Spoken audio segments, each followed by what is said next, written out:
sure you're familiar with the Chuck E. Cheese band. Chuck E. Cheese, Helen Henny, Mr. Munch, Jasper T. Jowls, and Pasquale. Whether you had a birthday party as a kid or found out about them during the Five Nights at Freddy's boom doesn't matter. What you probably didn't know about was Crusty the cat. Crusty was an extremely short-lived character. From the very first Chuck E. Cheese Pizza Time Theater, he was a cat character who just didn't click with the higher-ups. So they got rid of him and replaced him with Mr. Munch.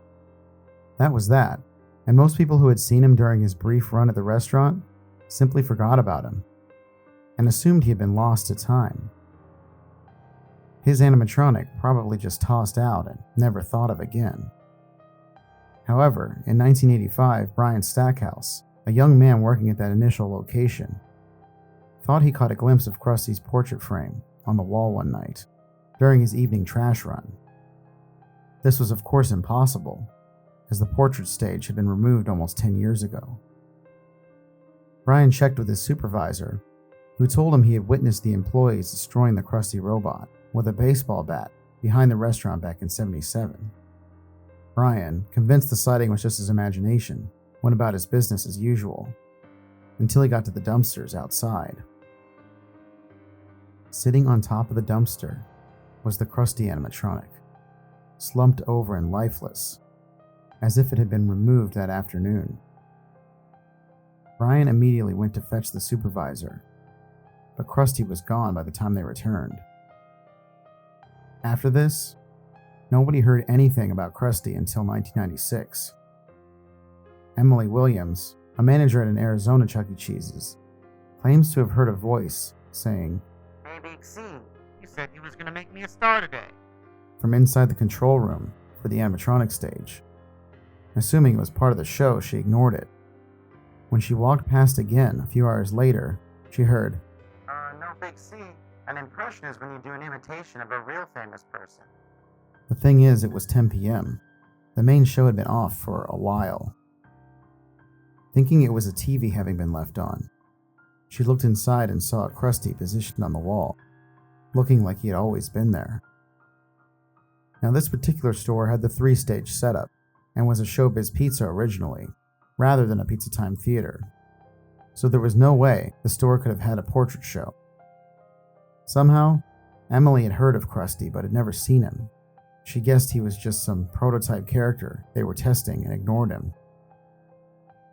Now, you may be just passing these off as people randomly seeing ghosts. However, there is a dark side to this. Brian Stackhouse was arrested a week after his sighting of Crusty for attempting to murder his manager with a bat, shouting, "Have a ball, Mr. Jenkins." And Emily Williams attempted to burn down her Chuck E. Cheese's a few days later. Both Brian and Emily pleaded not guilty and tried to blame Crusty the cat in court, to no avail. This was investigated but ruled as a freak coincidence, simply passed off, seeing as Crusty was nothing more than a defunct pizza mascot. This brings us to 2017, when I decided to spend a few minutes at a local Goodwill after my shift at Chuck E. Cheese's, where I worked as a busboy. After spending a few minutes browsing old movies, something caught my eye.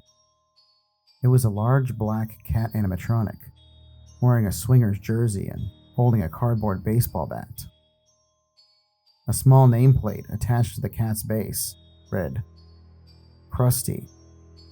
When I walked over, I saw the animatronic's eyes followed me as I approached. Just left, right, left. This was unsettling, but I figured someone had hooked the robot up to test it. I reached around the back of the figure, but realized there were no connections. I went to the manager to ask how much for the animatronic, when I heard a voice come over the PA. "Hey, Crusty, what are you doing out there all alone?" I whirled around to see the Crusty bot, alert and seemingly watching me. "Big C, I was staring at our friend." I looked around to determine if anyone else could see this. I didn't understand how nobody could notice, since after all, an animatronic cat coming to life wasn't something you could ignore. At that moment, I heard a voice in my head, which I could instantly tell was Crusty. And remember, always have a ball. Suddenly, the robot went limp and lifeless again. I ran to get an employee, but found the animatronic missing upon returning.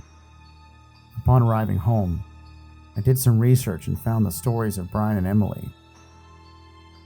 I haven't gone insane like they did, so maybe whatever Crusty does to a person didn't affect me. But I still must warn you.